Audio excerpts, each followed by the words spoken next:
Hello everyone, welcome to EasyFi presents Crypto News. Do more with DeFi. आज की crypto news में हम बात करेंगे national strategy on blockchain adoption की एक रिपोर्ट के अकॉर्डिंग इंडिया में ब्लॉकचेन की अडॉप्शन में क्या क्या चैलेंजेस आ सकते हैं, उन्हीं चैलेंजेस के बारे में आज हम इस वीडियो में बात करेंगे। तो इस वीडियो में चैलेंजेस के बारे में बात करने से पहले हम ये समझते हैं कि ब्लॉकचेन होता क्या है। ब्लॉकचेन बेसिकली एक ऐसी टेक्नोलॉजी है जिसमें जो चेन्स ऑफ ब्लॉक्स कह सकते हो, इसके नाम से ही क्लियर हो रहा है कि चेन्स ऑफ ब्लॉक्स होता है। और ब्लॉक एक ऐसी चीज़ होती है जिसमें डेटा रिकॉर्ड किया जाता है, जो भी जैसे ट्रांजैक्शन होती है वो कितने अमाउंट की हुई है और उसमें सेंडर और रिसीवर कौन कौन है, उनका जो पब्लिक एड्रेस है वो मेंशन होता है। तो हर एक ब्लॉक में डेटा रिकॉर्ड होता है। इसके अलावा हर एक ब्लॉक का अपना एक हैश रेट होता है। हैश रेट बेसिकली आप इसको फिंगरप्रिंट से कंपेयर कर सकते हो कि हर एक ब्लॉक का जो हैश रेट है वो डिफरेंट होता है और हर एक ब्लॉक में प्रीवियस ब्लॉक का भी हैश रेट होता है ताकि वो आपस में इंटरकनेक्ट कर सके। तो बेसिकली ये पब्लिक लेजर पे बेस होती है, मतलब कि अगर ए ने बी के साथ कोई भी ट्रांजैक्शन करी है तो वो A to Z में सबकी लेजर्स में रिकॉर्ड हो जाएगी।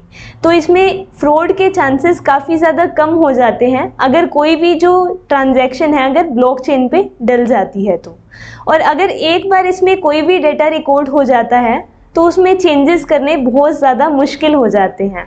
तो ये सबसे बड़ा फीचर है ब्लॉकचेन का कि इसमें जो डेटा है काफ़ी ज़्यादा सिक्योर होता है और उसमें चेंज करना बहुत ज़्यादा मुश्किल हो जाता है। तो ये था एक ब्लॉकचेन का इंट्रोडक्शन। और इसके बाद अगर हम बात करें कि ब्लॉकचेन की एडॉप्शन में इंडिया में क्या क्या चैलेंजेस आ सकते हैं, तो उनके कुछ चैलेंजेस की हम बात करते हैं। तो इसमें जो फर्स्ट चैलेंज आ सकता है वो है टेक्नोलॉजी से रिलेटेड, टेक्नोलॉजिकल चैलेंजेस। और सेकेंड जो चैलेंजेस है इंडिया में वो है लीगल चैलेंजेस। तो हम पहले टेक्नोलॉजिकल चैलेंजेस के बारे में बात करते हैं। इसमें बेसिकली वो चैलेंज आ सकते हैं जैसे कि जो ब्लॉकचेन है ये कम्प्लीटली डेटा रेप्लिकेशन पे वर्क करती है। डेटा रेप्लिकेशन वही चीज़ होती है जैसे कि अगर एक बार ए और बी ने जो ट्रांजैक्शन करी तो वो हर एक नोड्स पे वो रिकॉर्ड की जाएगी। तो इससे कई बार इसकी परफॉर्मेंस में कुछ इश्यूज आ सकते हैं। तो एक इसका ये इशू होता है। और सेकंड अगर हम टेक्नोलॉजी से रिलेटेड देखें तो इसमें इंटरऑपरेबिलिटी के भी इश्यूज देखे जाते हैं। इंटरऑपरेबिलिटी वो चीज़ होती है जैसे जो डिफरेंट ब्लॉकचेन है वो आपस में कम्युनिकेट नहीं कर सकती, तो इनको एक स्टैंडर्ड चाहिए होता है, कुछ ना कुछ इनमें सिमिलैरिटी होनी चाहिए अगर इनको आपस में कम्युनिकेट करना है तो अभी ये पॉसिबल नहीं है कि वो इजीली कम्युनिकेट कर पाएँ। थर्ड इशू ये आता है स्टोरेज। अभी जैसा कि हमने बताया ही है कि अगर कोई भी ट्रांजैक्शन अगर परफॉर्म होती है तो वो हर एक ब्लॉक में रिकॉर्ड होती है क्योंकि ये पब्लिक लेजर पे बेस है। तो इससे क्या होगा, अगर मान लीजिए कि थाउजेंड्स ऑफ ट्रांजैक्शंस पर सेकंड हो रही है तो जो स्टोरेज है उसके लिए हमें हैवी डिवाइसेस चाहिए स्टोर करने के लिए, तो इसकी काफ़ी ज़्यादा प्रॉब्लम रहती है। इसके अलावा हम देखें अगर इसका मैसिव एडॉप्शन करना है हमने इंडिया में तो कॉस्ट इसकी काफ़ी ज़्यादा रहेगी। तो एक ये भी बैरियर आता है इसकी एडॉप्शन में इंडिया में अगर हम देखें तो। इसके अलावा जो बैरियर है इसमें वो ये है कि जो इसमें हमें मैन पावर चाहिए वो काफ़ी ज़्यादा स्किल्ड होनी चाहिए और इसकी अवेयरनेस भी काफ़ी कम है अभी इंडिया में। अगर हम इसकी देखें तो काफ़ी सारे ओपन सोर्स प्लेटफॉर्म्स हैं जो ब्लॉकचेन के बारे में सिखाते हैं, बट उनको भी एक स्किल्ड मैन पावर चाहिए होते हैं जो कि इंडिया में जिनकी अवेलेबिलिटी बहुत ज़्यादा कम है क्योंकि बहुत कम लोग हैं जो ब्लॉकचेन के बारे में समझते हैं और उसको अच्छे से दूसरों को भी समझा सकते हैं। तो एक ये भी काफ़ी ज़्यादा बड़ा इशू है इंडिया में अगर इसकी हमने मैसिव एडॉप्शन करनी है तो।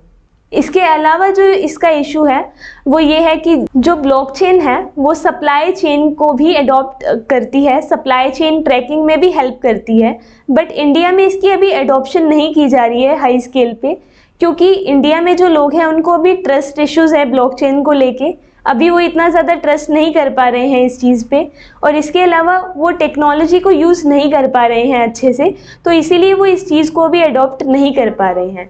और इसके अलावा जो ह्यूज नंबर में हमें मैन पावर की रिक्वायरमेंट होगी वो भी फुलफिल नहीं हो सकती इंडिया में, तो ये भी एक चैलेंज आ रहा है ब्लॉकचेन टेक्नोलॉजी को अडॉप्ट करने में। इसके अलावा प्राइवेसी भी एक सबसे बड़ा चैलेंज है, क्योंकि जो पूरी ब्लॉकचेन है उसमें जितना भी डेटा रिकॉर्ड होता है वो सारा पब्लिक लेजर्स पे रिकॉर्ड होता है, तो इसमें कोई भी प्राइवेसी नहीं है। अगर हम बिटकॉइन की ब्लॉकचेन की बात करें तो उसमें जो रिकॉर्ड होगा वो ये होगा कि आपने कितने कॉइन्स की ट्रांजैक्शन करी है, और उसमें जो सेंडर का पब्लिक एड्रेस होगा और रिसीवर का भी पब्लिक एड्रेस होगा। तो इसमें कोई भी प्राइवेसी नहीं रहती। फॉर श्योर आपकी आइडेंटिटी रिवील नहीं होती इसमें, बट फिर भी एक हद तक आपकी जो प्राइवेसी है वो इसमें नहीं बन पाती। तो ये भी एक इशू है इसकी एडॉप्शन को लेके। इसके अलावा जो इसके इश्यूज हैं, कुछ लीगल इश्यूज भी इसके इंडिया में आ रहे हैं। जैसे आपको पता ही है कि आरबीआई ने वर्चुअल करेंसीज के एक्सचेंज पे बैन कर रखा है। एक्सचेंज इन द सेंस कि हम जो लीगल टेंडर है वो सिर्फ और सिर्फ आईएनआर माना जाता है इंडिया में। वर्चुअल करेंसीज में आप ट्रांजैक्शंस नहीं कर सकते, सिर्फ और सिर्फ आप ट्रेड कर सकते हो। इसके अलावा जो इसकी रेगुलेशंस के ऊपर इंफॉर्मेशन एंड टेक्नोलॉजी एक्ट 2000 में अभी कुछ क्लियरली मेंशन नहीं है, क्योंकि जो ब्लॉकचेन है उसमें जो डिजिटल सिग्नेचर्स होते हैं वो काफ़ी ज़्यादा इंपॉर्टेंट रोल प्ले करते हैं।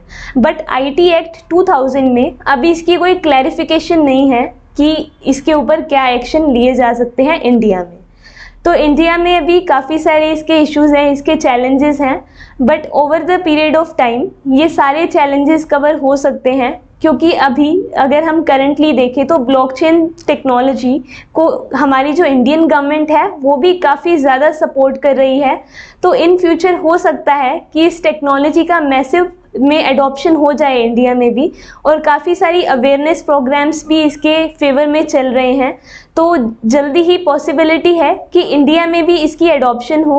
और अभी तो गवर्नमेंट डे जैसे कि डिक्लेयर भी करा है, मतलब कई सारी गवर्नमेंट्स अभी सोच रही हैं कि हेल्थ रिकॉर्ड्स और लैंड रिकॉर्ड्स रखने के लिए वो ब्लॉकचेन टेक्नोलॉजी का यूज़ करें, ताकि जो वो रिकॉर्ड्स हैं काफ़ी सिक्योरिटी से रख सके।